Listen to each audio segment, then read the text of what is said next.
Ada hal-hal yang terlalu keji untuk sekedar disebut kontroversial. Bukan soal opini, bukan soal selera. Ini adalah tentang kejahatan nyata yang berselimut fantasi, berlangsung di ruang digital yang nyaris tak terdeteksi.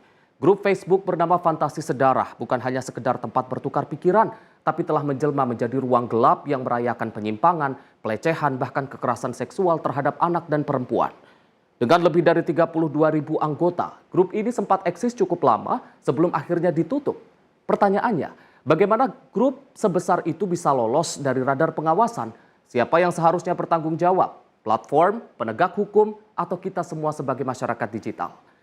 Hari ini kita tidak hanya akan membongkar kronologi dan juga pelakunya, tapi juga menggali lebih dalam soal celah hukum hingga tanggung jawab kolektif kita menghadapi wajah lain dari internet yang tak hanya anonim, tapi juga sangat berbahaya.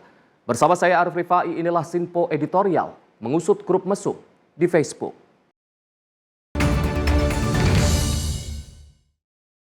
Pemirsa, kami akan mengajak Anda untuk melihat berita yang telah ditulis di laman Sinpo ID, tepatnya di rubrik Bongkar terkait dengan tema yang kita bahas pada hari ini, mengusut grup mesum di Facebook. Dan Direktorat Tindak Pidana Cyber Barreskrim Polri bersama Ditsiber Polda Metro Jaya ini berhasil mengungkap jaringan penyebar konten pornografi melalui dua grup Facebook bernama Fantasi Sedarah dan juga Suka Duka. Dalam pengungkapan ini sebanyak 6 orang berhasil ditangkap di sejumlah lokasi di Jawa dan juga Sumatera. Dan mereka ini terdiri dari 6 admin dan juga anggota aktif grup yang terbukti mengunggah konten seksual yang melibatkan perempuan dan juga anak di bawah umur. Dan ini RD mengatakan bahwa pengungkapan itu merupakan hasil penyelidikan intensif tim Cyber Polri dalam menindak tegas kejahatan digital yang meresahkan masyarakat. Dan sebelumnya ini Direktur Siber Polda Metro Jaya, Kombes Roberto mengatakan Polda Metro Jaya mengantongi admin grup yang viral di media sosial. Kalau kita melihat grup Fantasi Sedarah ini dinilai sangat meresahkan karena membahas fantasi hubungan seksual antar anggota keluarga. Meski grup tersebut sudah ditutup oleh Facebook karena diduga telah melanggar aturan Meta, namun penyidik ini tetap mendalami kasus tersebut untuk mengungkap pelaku. Dan kalau kita melihat juga ini bagaimana pernyataan ataupun tanggapan dari berbagai pihak, diantaranya dari Wakil Ketua Komisi 3 DPR RI Ahmad Sahroni yang sempat menyoroti grup Facebook yang bernama Fantasi Sedarah. Dia meminta kepolisian ini agar segera bergerak cepat menindak tegas grup tersebut karena dinilai sangat meresahkan masyarakat. Isi konten dalam grup tersebut fokus membahas fantasi hubungan seksual antar keluarga dan yang lebih parah dan juga lebih memprihatinkan, berisi konten-konten seksual yang melibatkan anak di bawah umur. Dan kalau kita melihat juga grup Fantasi Sedarah dan juga grup yang satunya lagi itu sudah aktif cukup lama. Untuk itu Gilang ini menyoroti keterlambatan penanganan kasus tersebut lantaran lemahnya sistem deteksi dini baik oleh pemerintah, penegak hukum maupun oleh platform digital. Apalagi grup Facebook tersebut sempat aktif cukup lama sebelum akhirnya diblokir oleh Komdigi.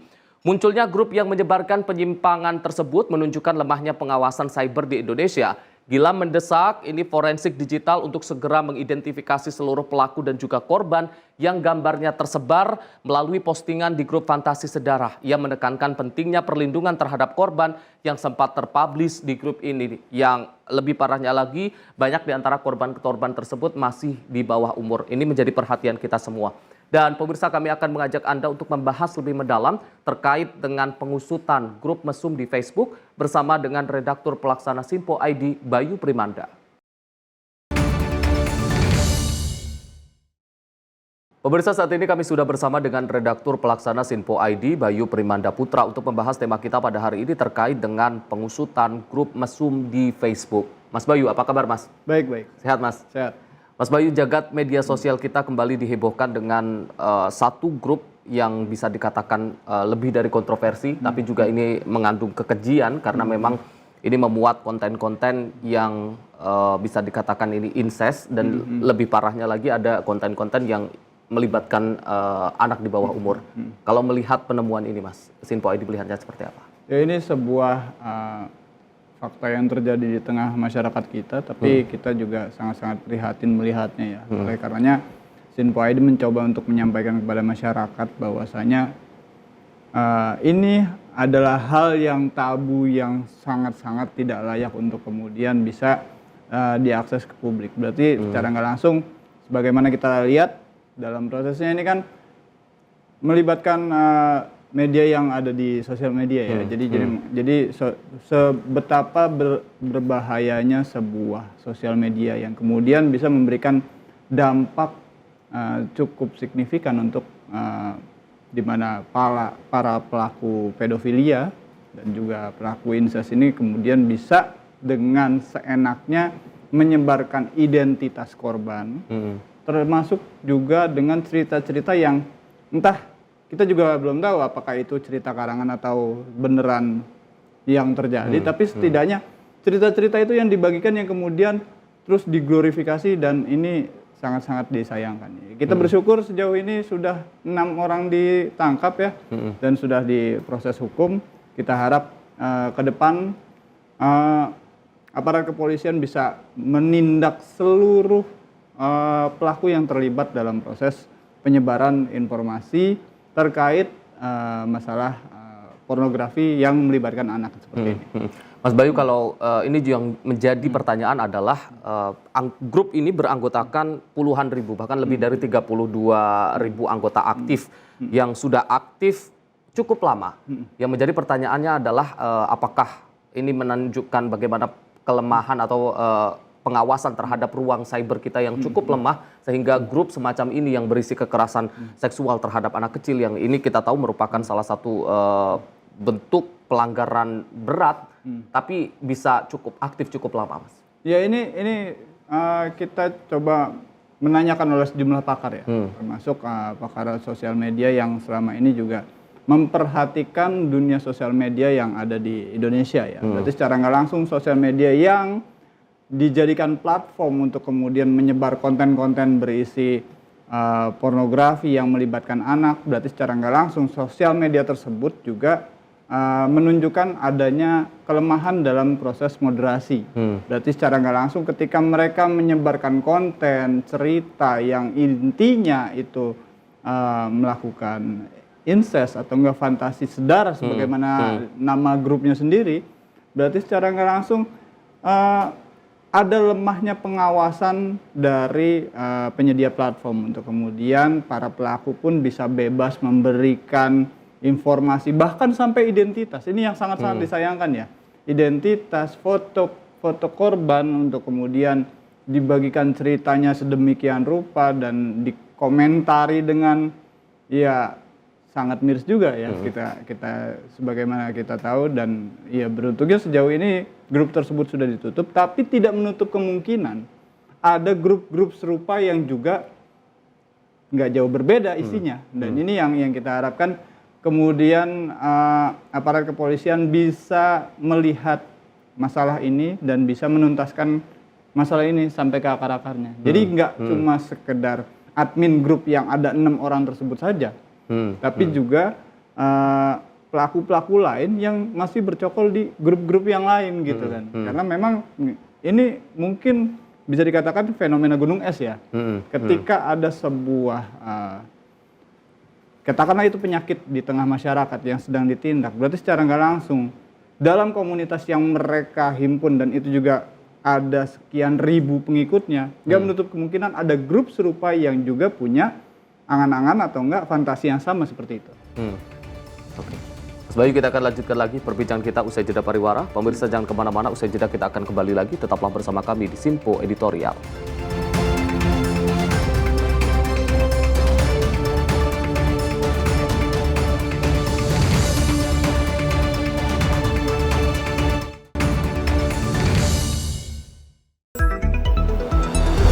Jadilah yang pertama mengetahui perkembangan terkini seputar informasi dari lembaga parlemen. Punya data nasional, tidak ada satupun backup berarti kan? Tiba-tiba ada putusan yang nggak masuk akal dan seperti ini gitu. Kita biarkan rekomendasi kepada KPK, periksa! Kami hadirkan informasi paling akurat untuk mengawal setiap informasi dalam rapat komisi dan paripurna. Tentunya bersama saya Andi Rezaldi Yang telah kami rangkum dalam program Sinpo Parlemen. Saya Arif Rifani. Saksikan Sinpo Parlemen setiap Sabtu pukul 6 pagi hanya di Sinpo TV. Pemirsa, Sinpo TV kembali hadir menemani Anda dengan berbagai informasi yang telah kami rangkum dalam sepekan. Sajian lengkap informasi sepekan kami hadirkan untuk Anda. Badan Legislasi DPR menemui masa unjuk rasa di depan gedung DPR RI Senayan, Jakarta. Menemani akhir pekan Anda bersama keluarga dengan rangkuman berita menyeluruh dalam Sinpo Sepekan setiap minggu pukul 6 pagi hanya di Sinpo TV.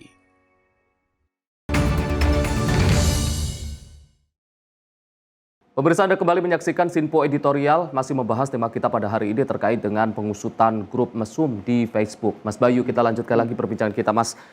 Tadi terkait dengan lemahnya pengawasan di ruang cyber kita. Artinya ini pemerintah ataupun pihak-pihak terkait perlu memberikan teguran yang cukup keras terhadap penyedia layanan, dalam hari ini adalah Meta sebagai induk perusahaan dari Facebook ini, Mas.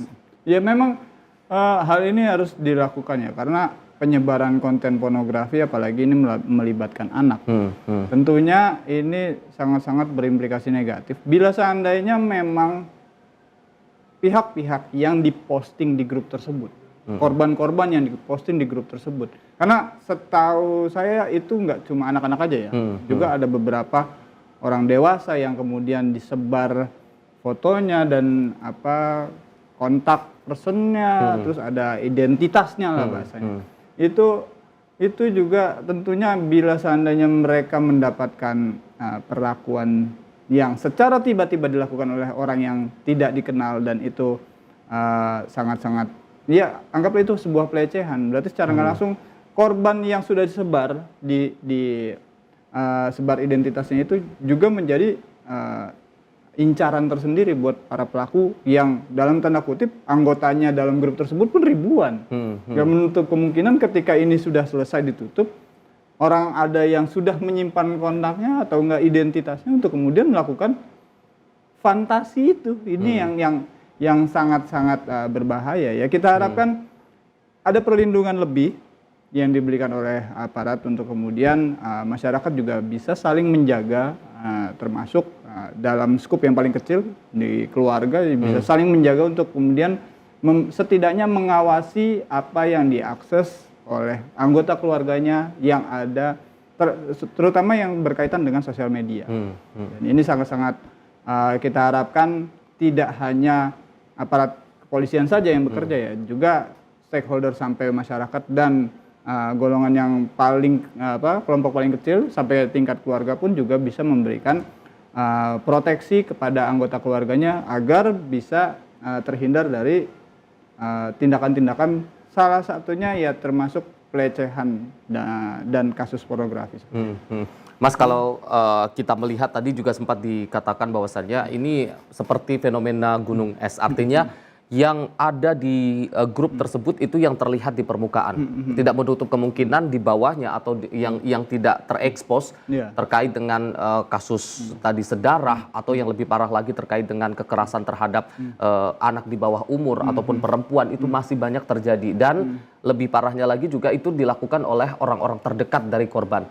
Dan ini yang perlu menjadi perhatian juga terkait pihak-pihak terkait, Mas, terkait perlindungan terhadap korban ini, Mas. Itu dia, karena orang terdekat yang terindikasi berada di dalam grup tersebut ya, itu disebutkan juga sejumlah anggota DPR mengatakan bahwasanya harus ada penindakan tegas terhadap semua pelaku, termasuk orang yang memposting cerita, yang berbagi cerita, yang membagikan identitas, termasuk yang mengomentari. Ini yang mengomentari juga berarti secara nggak langsung memberikan perhatian terhadap postingan, ya kan? Dan para anggota-anggota grup yang dalam tanda kutip berpotensi melakukan hal-hal yang diimajinasikan dalam grup tersebut.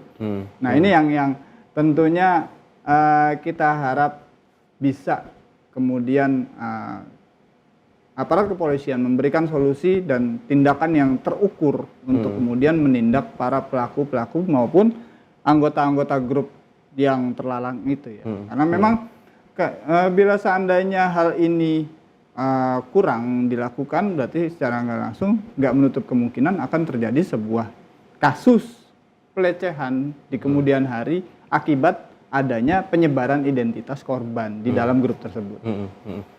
Mas, kalau kita melihat bagaimana respon dari pihak-pihak terkait, kepolisian, kemudian Komdigi dan juga pihak-pihak terkait adanya grup semacam ini, Sinpo ID melihatnya seperti apa Mas respon mereka Mas? Ya, ini kita melihat dari sisi Komdigi sendiri ya. PR-nya Komdigi ini cukup besar. Nggak hanya sekedar grup fantasi sedara saja. Karena mereka juga sebelumnya masih punya PR besar yaitu menghentikan masalah judul judi online. Nah ini berarti secara nggak langsung Menkomdigi juga punya PR yang cukup banyak untuk kemudian bisa membenahi satu persatu masalah-masalah yang saat ini terjadi di masyarakat. Baik itu judi online yang saat ini masih berproses juga di dalam di hukum, terus juga yang saat ini baru muncul yaitu kasus fantasi sedarah ini. Ini yang tentunya ini sebuah penyakit masyarakat yang kemudian disebarluaskan oleh kita nggak bisa nyebut oknum sih ya, karena memang mereka itu ya sebagai pelaku ya kan. Jadi secara nggak langsung disebarluaskan oleh pelaku, terus seakan-akan menarik minat orang lain untuk bisa mewujudkan fantasi bersama. Ini yang sangat-sangat disayangkan, dan PR-nya nggak cuma di Komdigi aja, karena memang kalau Komdigi itu kan lebih pada proses untuk pengawasan konten-konten yang pada akhirnya itu muncul di sosial media. Kalau seandainya dalam proses pendidikan di tataran keluarga, berarti secara nggak langsung ini ada stakeholder terkait ya, baik itu dari Kementerian Sosial, terus juga KPAI yang kemudian bisa memberikan sosialisasi kepada masyarakat secara menyeluruh dan setidaknya untuk menanggulangi apa yang disebut yaitu fantasi sedarah itu. Ini ya miris juga ya, karena memang di dalam situ saya lihat ada berbagi kontak ini yang menyeramkan. Ketika berbagi kontak, berbagi identitas, berarti secara nggak langsung ada niat untuk kemudian melakukan pelecehan entah itu yang bentuknya tipis-tipis atau bagaimana ya, itu yang sangat-sangat kita takuti, dan kita harap itu bisa kemudian segera ditanggulangi sehingga tidak ada korban yang dalam tanda kutip dilecehkan akibat data identitasnya itu disebar oleh pelaku. Seperti itu. Mas, terkait dengan PR dari Komdigi tadi, ini juga berhubungan juga dengan penyedia ataupun platform dari Facebook. Kalau kita tarik ke belakang, dulu Kominfo pernah memberikan ancaman kepada platform X atau Twitter yang akan mengancam Twitter untuk diblokir dari Indonesia, meskipun memang kenyataannya saat ini memang tidak jadi.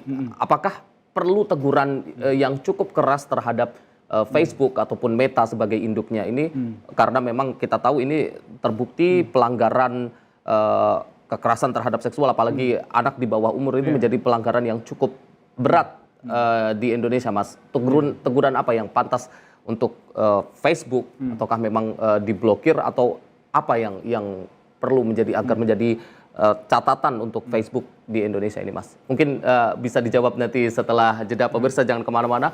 Usai jeda kita akan kembali lagi. Tetaplah bersama kami di Sinpo Editorial.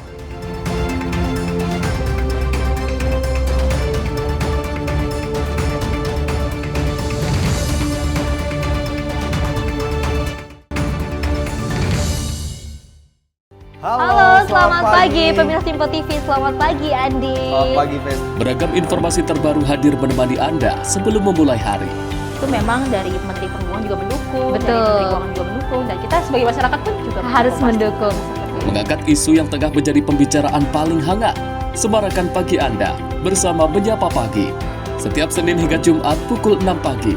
Hanya di Sinpo TV.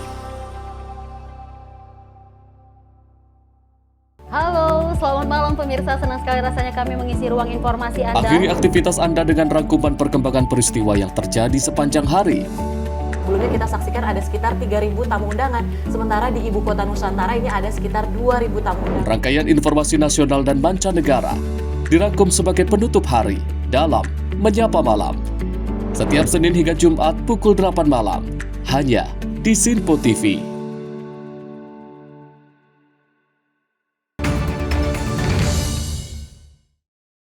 Pemirsa, Anda kembali menyaksikan Sinpo Editorial, masih membahas tema kita pada hari ini terkait dengan pengusutan grup mesum di Facebook. Mas Bayu, tadi ada pertanyaan yang belum sempat kita bahas terkait dengan teguran apa ataupun sanksi apa yang patut pemerintah berikan kepada platform, dalam hari ini Facebook dan juga Meta sebagai induknya, agar kejadian-kejadian atau grup-grup serupa ini tidak ada lagi nantinya, Mas. Ya, bicara soal teguran, ini tentunya kita juga harus melihat solusi apa yang diberikan bila seandainya platform tersebut memang tidak bercokol lagi di Indonesia. Berarti secara nggak langsung harus ada persiapan lebih matang lagi untuk setidaknya membuat tandingannya. Ya kan, ketika orang itu dilarang untuk kemudian mengakses sosial media yang dalam tanda kutip sangat-sangat merusak, yang tidak taat dengan regulasi yang ada di Indonesia, ya mau nggak mau harus ada solusi yang lain. Karena memang bila seandainya kebijakan tersebut diterbitkan, berarti secara nggak langsung pemerintah juga harus siap adanya solusi yang tentunya bakal ditagih oleh masyarakat. Karena memang di platform-platform tersebut juga kan menyediakan layanan yang lain. Jadi mereka tidak hanya mengakomodir para pelaku kejahatan seksual juga, karena di situ juga ada orang yang berbisnis juga. Bila seandainya teguran itu sampai tahap untuk penutupan aplikasi, maka harus ada solusi yang lain. Setidaknya bisa mengakomodir kebutuhan-kebutuhan pihak yang di luar pelaku inilah. Jadi kita batasin skupnya bahwasanya pelaku kejahatan seksual ini mempunyai skup tersendiri yang kemudian perlu ditindak. Tapi untuk menindak secara menyeluruh terkait platform tersebut apakah layak ditutup atau enggak, harus ada kajian yang lebih dalam lagi, karena memang di dalam situ ada orang yang bersosial media untuk kemudian melakukan perdagangan, terus ada yang kemudian mereka melakukan, ya dalam tanda kutip bertemu dengan komunitasnya sekedar menyalurkan hobi yang positif ya ini tentunya harus ada kajian tersendiri lah terkait teguran-tegurannya, apakah nantinya akan ditutup atau enggak. Kita harapkan ini bisa menjadi sebuah bahan pertimbangan untuk kemudian pemerintah bisa terukur melakukan tindakan tersebut. Ya, apalagi ini grup Fantasi Sedarah ini kan cukup lama ya. Berarti secara nggak langsung mungkin awalnya tidak begitu terlihat, masih di setara air seperti itu, nggak begitu menonjol, untuk kemudian makin lama makin kesini kok yang disebar makin liar dan akhirnya boom keluar di publik dan akhirnya ditindak oleh aparat kepolisian. Ya makanya kita harap partisipasi masyarakat untuk kemudian bisa ikut serta mengawasi ya. Karena memang kalau seandainya kita serahkan pengawasan terhadap konten-konten negatif itu kepada Komdigi saja, ya tentunya Komdigi kan sebagai regulator nggak bisa mengawasi secara menyeluruh karena memang kapasitas SDM-nya yang tentu terbatas. Makanya kita juga meminta pada masyarakat, kita sampaikan dalam rubrik bongkar ini sekaligus untuk mengajak masyarakat kemudian ikut berperan serta melakukan pengawasan terhadap konten-konten yang tentunya berbau pornografi dan juga melibatkan kekerasan seksual terhadap anak. Ya, kita harap masyarakat bisa lebih aware lagi dengan apa ya fenomena-fenomena yang terjadi di sosial media ya, dan bukan hanya sekedar konten-konten pornografi saja. Mungkin konten-konten yang dalam tanda kutip merusak pola pikir anak tentunya, seperti yang sempat ramai itu ada anomali dan sebagainya, tung-tung sahur itu kan juga bisa menjadi perhatian bagi masyarakat untuk kemudian bisa melaporkannya ke Komdigi dan bisa kemudian dilakukan tindakan secara menyeluruh dan terukur untuk kemudian konten-konten yang dalam tanda kutip merusak baik itu pola pikir maupun juga mengindikasikan adanya pelaku pelecehan seksual ini bisa dihindari dan segera dilakukan penindakan. Jadi ini ada tanggung jawab kita bersama, terutama para netizen. Ini perannya juga menjadi vital, dan kalau kita melihat bagaimana grup ini kemudian akhirnya diketahui publik ini juga karena viral dan memang itu ada tangkapan layar dan viral itu juga berkat tentunya awareness dari masyarakat, dari netizen yang memviralkan itu dan akhirnya terungkap ke publik ini, Mas. Ya kita cukup mengapresiasi pihak-pihak yang masih netizen ya tentunya yang masih kemudian aware terhadap masalah-masalah yang sangat-sangat negatif terhadap masyarakat ya. Dan ini bukan hanya cuma sekedar konten-konten yang berbau pornografi juga ya. Termasuk beberapa kritik-kritik yang juga disampaikan di dunia sosial media juga kan itu sejumlah kritik tersebut ada yang membangun untuk kemudian memberikan saran dan kritik bagi pihak-pihak terkait dan ini juga menjadi sebuah masukan tersendiri dan kita juga menginginkan ini bisa terus berjalan secara simultan untuk kemudian netizen Indonesia juga bisa memberikan kontribusi yang positif terhadap perkembangan Indonesia. Mas, terkait dengan tadi penindakan terhadap para tersangka, ada admin, kemudian orang-orang yang terlibat di sana, tapi yang perlu menjadi catatan dan juga menjadi perhatian adalah bagaimana yang dilakukan oleh ataupun pendampingan dari KPAI, kepolisian terhadap para korban yang kita tahu mungkin videonya sudah tersebar dan banyak di antara mereka juga masih di bawah umur, apalagi hal tersebut dilakukan oleh orang terdekat, ada orang tua, ada mungkin atau yang masih sedarah, itu kan menjadi trauma tersendiri bagi para korban. Artinya perlu ada pendampingan khusus untuk para korban ini, Mas. Ya tentunya karena memang ini cukup kompleks masalahnya. Soalnya pelaku sendiri merupakan orang yang ada di lingkaran paling dekat oleh si korban. Ini sangat-sangat disayangkan ya. Saya juga nggak habis pikir bagaimana ada orang bisa punya fantasi sekejam itu. Ada orang yang kemudian mencoba untuk memberikan ceritanya terhadap entah itu anaknya atau enggak anak menceritakan orang tuanya. Terus ada lagi yang menceritakan keponakannya dan sebagainya. Ini nggak habis pikir juga. Makanya ada ya, itulah yang tadi kita mengajak masyarakat untuk kemudian melakukan pengawasan terhadap konten-konten yang kemudian menyebar di sosial media yang berbau negatif untuk kemudian bisa segera dilaporkan agar aparat bisa melakukan penindakan. Dan juga selain itu juga diperlukan sosialisasi maupun kedekatan secara emosional dalam skup keluarga ya. Karena memang setidaknya pemikiran-pemikiran fantasi yang nyeleneh seperti itu bisa terhindar untuk kemudian masyarakat pun bisa berpikir lebih positif lagi ke depan. Baik, Mas Bayu, terima kasih sudah hadir di Sinpo Editorial dan juga membahas tema kita pada hari ini yang mungkin terdengar kurang nyaman, namun ini perlu untuk kita bahas karena ini juga menyangkut bagaimana keamanan ruang cyber kita, terlebih lagi ini juga kalaupun ini terjadi terhadap orang-orang sekitar kita, kita bisa melakukan pencegahan sedini mungkin. Terima kasih sekali lagi dan juga terima kasih untuk pemirsa Sinpo TV yang sudah menyaksikan kami dari awal hingga akhir. Seperti yang kita bahas tadi bahwasannya untuk memastikan keamanan dan juga kenyamanan di ruang cyber kita ini perlu tanggung jawab dan juga perhatian dari kita semua. Komdigi, kepolisian dan juga masyarakat, dalam hal ini netizen juga memiliki andil sama-sama untuk bisa menciptakan ruang cyber yang aman untuk kita, terlebih bagi anak-anak kita yang mungkin saat ini memang sudah terpapar dengan sosial media.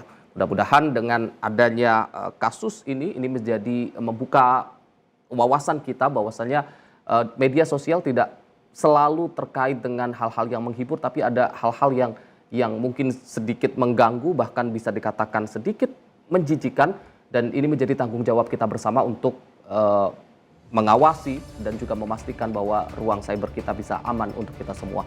Saya Arif Rifai, mewakili seluruh kru yang bertugas mengucapkan selamat pagi. Sampai jumpa.